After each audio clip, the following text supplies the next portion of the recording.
I didn't see you around until now. Now allow me to introduce myself. My name is Jeffrey Yang, and we're going to describe the milestones in genetics. Now, we are going to take you through a wonderful journey through the intricate nuances of transcription, specifically initiation with the sigma factor.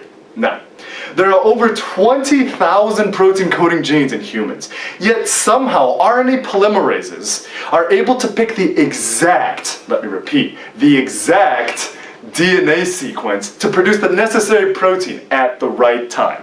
A biological needle in a humongous haystack, if you may. Now, one may wonder at this point, how on earth is this done?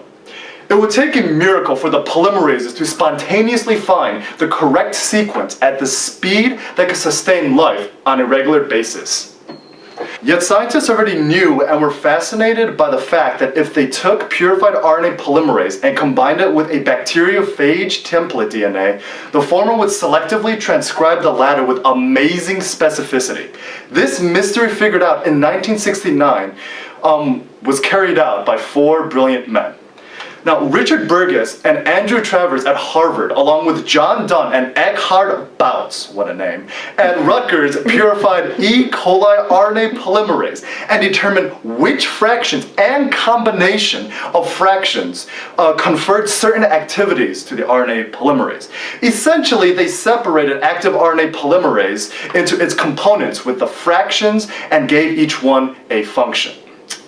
Now, this was the landmark paper. This sparked the avalanche of biochemical studies on transcription. Now, with SDS Page, a new technology at the time, they were able to identify a fraction as a protein and label it as the sigma factor. Dunn and Bautz discovered in a later study that this factor began its function before transcription even takes place, demonstrating that it must initiate the process somehow.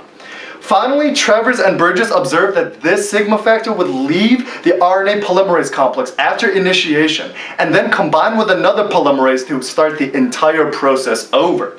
Now, this led to the cyclical, like bicycle, model of transcription for prokaryotes, a model that shows how the sigma factor is recycled from polymerase to polymerase. Without further ado, let us dive into how the sigma factor actually works.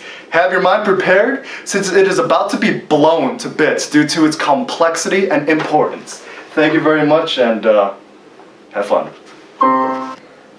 This huge milestone established the basis for specific RNA polymerase and DNA binding through the use of sigma factors.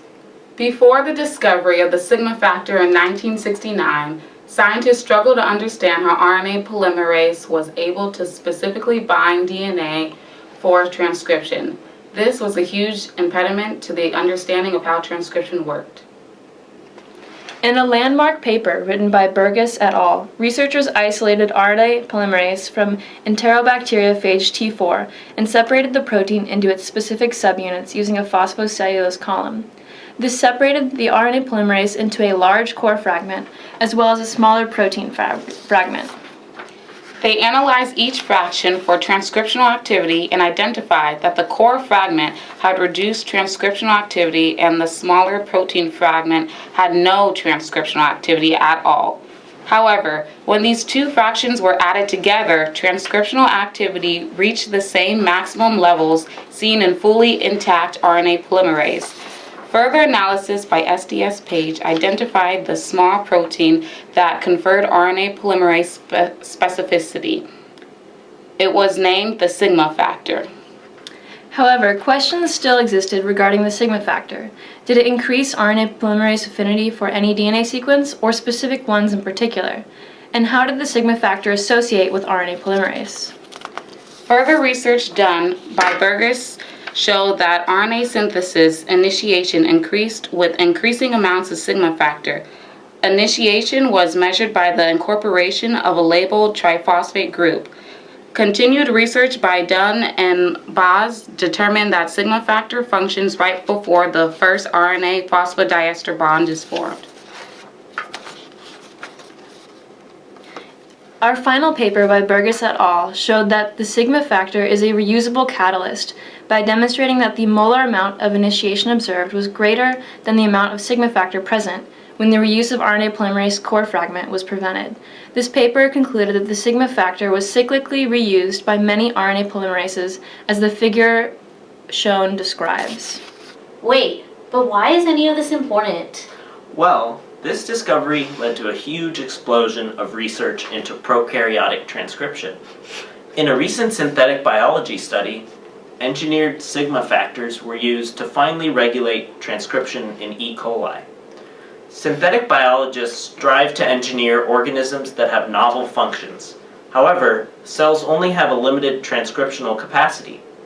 When novel functions are introduced, crucial protein production can fall by the wayside. This causes basal cell function to cease, interrupting basic functions like cell replication. In order to prevent this from happening, Shapiro and colleagues created an engineered sigma factor with altered specificity sequences in order to target specific transcription. This prevents the engineered cell from becoming overwhelmed by novel protein production. The discovery of the sigma factor has allowed scientists to control which proteins get produced in a cell with unprecedented precision, paving the way for new biotechnology and medical applications. This concludes our presentation on sigma factors. Hope you learned a lot.